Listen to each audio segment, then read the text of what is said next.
Hey, what's up, everybody? It's Jeff White Fitness Solutions. Thanks so much for checking out this video today. And today I want to talk about our favorite people, the WEF.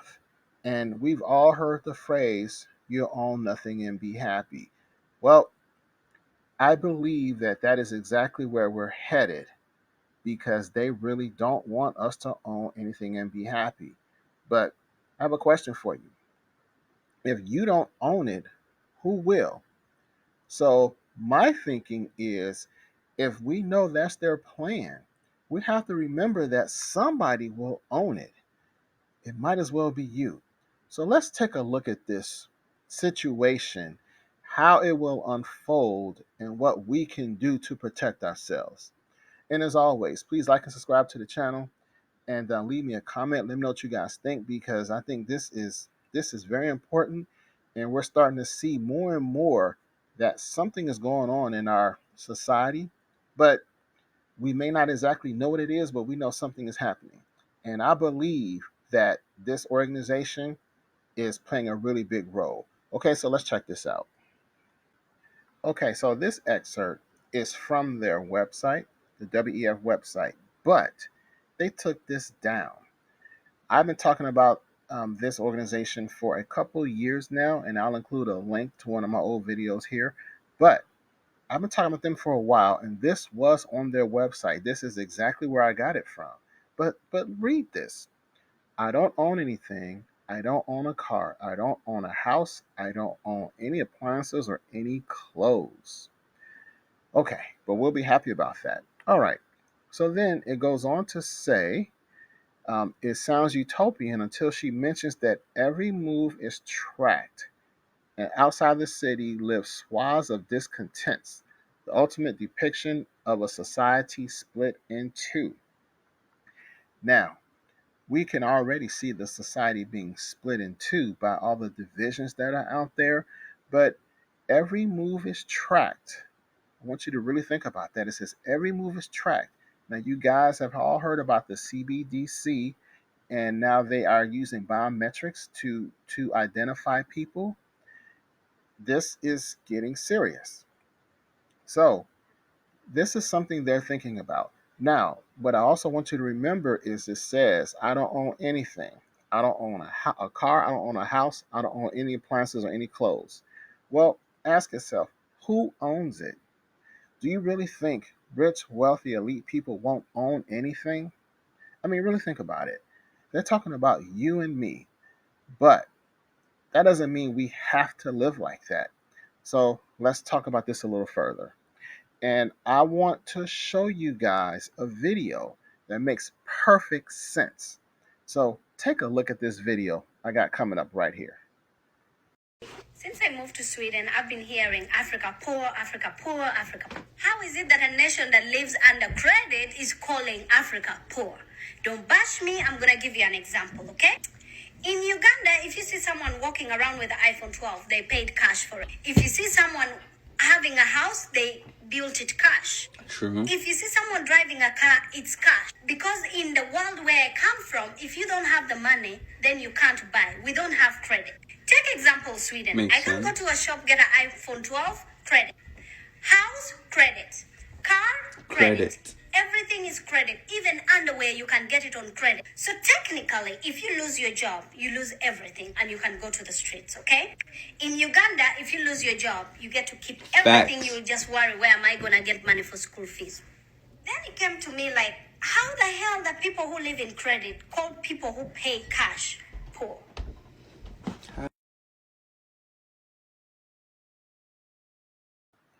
Now, if you really think about it, what she said is absolutely correct. In America, we are driven by credit, and a lot of us are living above our means. And as a result of that, we have to work a lot just to maintain our standard of living. I'm gonna tell you something about myself. I've been driving the same truck for about 13 years. That thing has been paid for 10 years, and I'm loving it. When I was a stockbroker many years ago, these guys lived check to check. They made a lot of money. They were making 30, 40 grand a month. I am not exaggerating. But they were leasing their cars and all that. So the market tanked. This is back right around in 2000. It was right around the tech bubble crash. This one guy, I'll never forget it, and I was a rookie broker at the time. This one guy went from driving a Mercedes S500 to driving an old Nissan within a week because he was leasing his car. And I saw that and I said to myself, I will never go through that. If I can't afford it, I'm not going to buy it. So if he would have had that car paid for, he could have, been in financial straits or financial difficulty, but he would have been able to still have his car and still maintain and just, find a way to start making money again. But he lost pretty much everything. And so here you can see I have examples of these companies laying people off. And it's a lot of layoffs out there right now. And so the problem is people are overextended. We got all these bills, we have all these things we bought on credit, we're financing, we're leasing, we're doing all this stuff, and we have that one job. And that one job is supposed to pay for all this stuff. And when you lose that job, you lose everything. So what that woman was saying is absolutely correct. And then when you go back to the first or the second slide where they say you own nothing and be happy, you don't own a car, you don't own a house, you don't own clothes, you don't own appliances. This is how they do it. Because we buy everything on credit, you lose your job, you own nothing. Very dangerous game that they're playing with us, and we're falling for it, unfortunately. Not all of us, but most of us are. Okay, so that's the first problem, the layoffs. The second problem is the purchasing power of the dollar is steadily decreasing. It is going down at an, I would say, exponential rate over the years. And we can debate on why the purchasing power is going down, but I'm not going to go into all that. We can just agree that things are getting more expensive.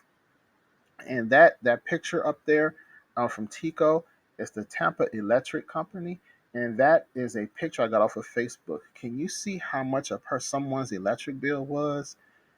This is how they get you, people. You lose your job, the purchasing power of the dollar decreases, inflation goes up. You just can't afford to buy anything, and so they're squeezing us. And so people are going to be so stressed out because they're losing their homes, they're losing their apartments, their cars getting repossessed, they can't afford to buy food. This is a mental warfare where they're just coming at people. People are going to be so stressed out. They probably can't afford their medical expenses. And so people are just going to give up and say, government, please help us. Well, what they don't realize is the government is part of the problem and have created this mess in the first place. So this might be how we own nothing and be happy. But see, everything's getting more expensive. People can't keep up because that again, that one job is not paying all your bills because not only is it not giving you raises as fast as inflation is going up, a lot of people are losing their jobs. And when they do get a new job, it doesn't pay as much as their old job. So we're in a really tough spot here. So you may say, well, all is lost. How do I get out of this? But then let's go back to what I said before. Somebody is owning this stuff. Maybe not you. But do you really think all these wealthy people are just going to give up all their possessions? Absolutely not. So then you ask yourself, well, how are they going to do it? They own things outright. And one way to do that, what strategy all of us can start to follow, is to start buying precious metals, and I'm talking gold and silver. Now, some of you may be saying, "Well, Jeff, you talking crazy. That makes no sense to me." Well, it doesn't make sense to a lot of people, especially in America, because we were not taught about gold and silver. We weren't taught about its history, and it has been used as money for thousands of years. And every fiat currency in the past has eventually gone to zero. And if you just don't want to believe that, just look at what central banks around the world are doing right now. They're buying gold at a record pace. Why are they buying gold?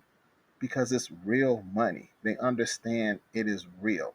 So, what the average person can do is you can dollar cost average buying physical gold and physical silver. Now, I'm not a financial advisor anymore. I'm not giving you any advice. I'm just giving you options. And do your own research and just see for yourself. If you buy physical gold and silver, you will have money outside the system and it protects you against a falling dollar. And that is going to be key into helping you own assets and protect yourself in the future. And I'm going to show you what I mean by that right now. So then you may say, well, how do I use that gold and silver when I get it? Well, this is where patience comes in having a strategy. So what you want to do is you want to use that gold and silver to pay off debt when the time is right and buy assets. And this will happen after the dollar crashes. Now, no one knows when it will happen or even if it will happen. No one knows the future.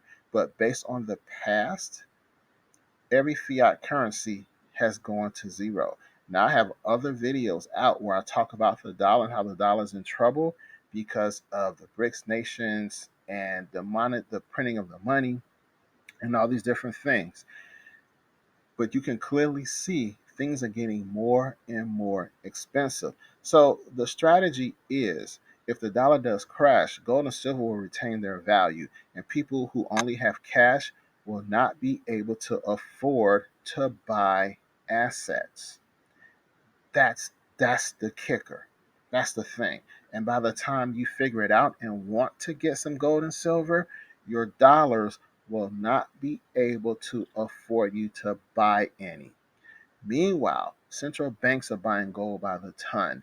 Many other people, silver stackers, gold bugs, these people are quietly buying gold and silver in ounces, in grams, in quarter ounces, whatever. They're just buying little by little, dollar cost averaging.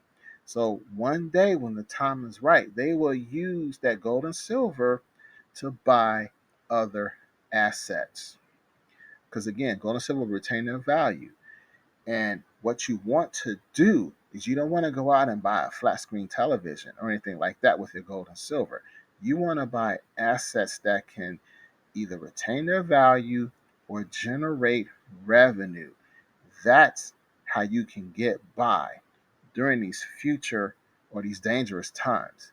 And then with that, these assets, you want to buy assets that can generate multiple streams of income and passive income.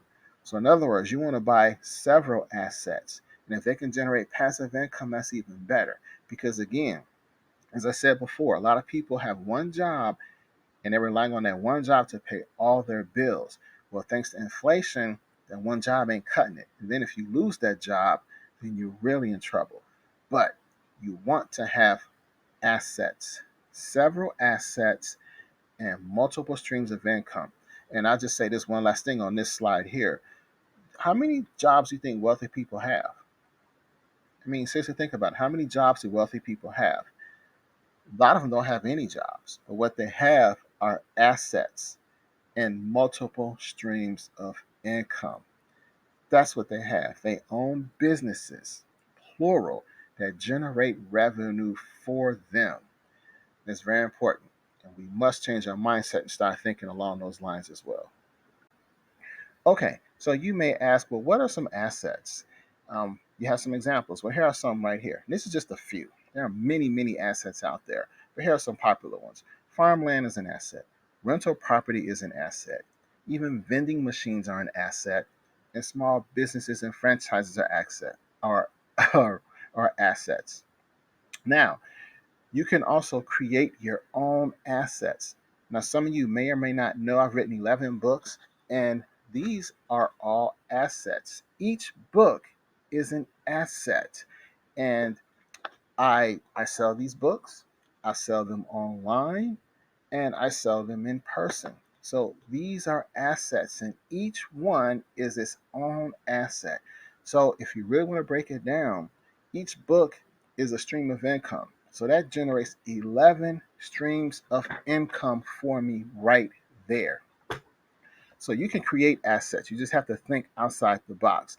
Now, you may also see that I did not include any type of, excuse me, digital or online assets here. I have online courses as well that I sell online. But I did not include the online because what if we have a power outage, or what if we have some type of EMP? Remember, the key is to have multiple streams of income. So no matter what happens, if the online things go out, you still want to have something tangible that is available to you, that is available that you can literally pass down from generation to generation. So that's going to be very, very important. And let me say this also about the online business, and especially YouTubers and people like that, who are generating money online, and that is their main source of income. You got to remember something. If you're relying on that ad revenue to get you by from these companies, I mean, think about it. A lot of companies are in trouble. They're laying people off, they're cutting back on expenses. Do you know that advertising is an expense? Do you think if times get tough, they can cut back on their advertising spending? If they do that, how will that affect you? So you got to think about these little things. This is why you want to have multiple streams of income, and you want to have tangible assets also. That's going to be very important going forward, especially as things progress. Because how do you know?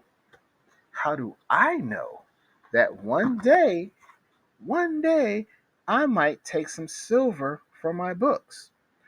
I see some people face to face and they want to barter. They got silver. You don't think I'll take some silver for some books?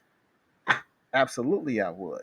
So you want to have all your bases covered and think ahead because you never know what the future holds.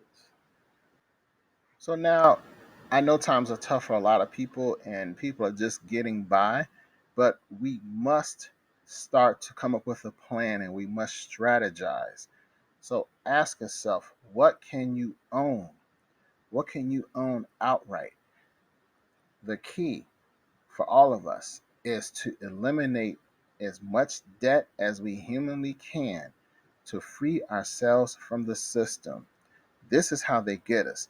And I really like that video that young lady, because she really breaks it down. If you don't have the money for it, they don't buy it over there. They just don't. And but if they bought it, it's theirs and it can't be taken from them unless they try to do some really illegal things and sneaky underhanded things to try to get it from you. But all in all, you own it. So basically, the less debt you have, the less control they will have over you. Think about it, because if you have debt, then you're stressed out about going to this job and paying these bills. How many people get paid on Friday and are broke by Friday evening because they paid all their bills? It's not fair and it's not right. And that's how they get us. And I'm going to tell you, I remember in college, that first week in college, they had all those credit card companies lined up to give you free cards, free credit cards. Just sign up, you get a card, and that was the beginning of the end. It took me years to get out from under that scam, because that's how they get you. And then every time we get raises on our jobs, what do? We start buying more stuff. Oh, I got a raise. I can get me a better car. I can afford to buy another car. Can you really afford to buy another car? Because you got more car payments now. You got a bigger house now. You got a bigger mortgage. Why can't we just pay off the things we got and kind of live below our means, even just a little bit? Because once you start to do that, you can start accumulating things. So when times get tough, then you're going to be much better off. And if you have money saved up or gold and silver, you'll be able to capitalize on the challenging times that are destined to come our way. So anyway, own everything you can. Own your house, own your car, etc. And I said this in a previous video. It's a controversial thing, but if you have a 401k and you get laid off from your job, just think about this. And your 401k is enough to cover the balance of the mortgage on your house. would it be wise to just pay off that house? Think about it. If your house is paid for, how much stress would you be under to find another job that pays just as much to pay off a mortgage that you just paid off? You could find a job that pays maybe half of your current job to survive because you just got rid of your mortgage. Just think about it. It's all changing mindset and changing thought processes. Just a thought. So, anyway, next, you want to have money outside the system. That includes gold, silver, and Bitcoin. I don't talk about Bitcoin that much because I just don't.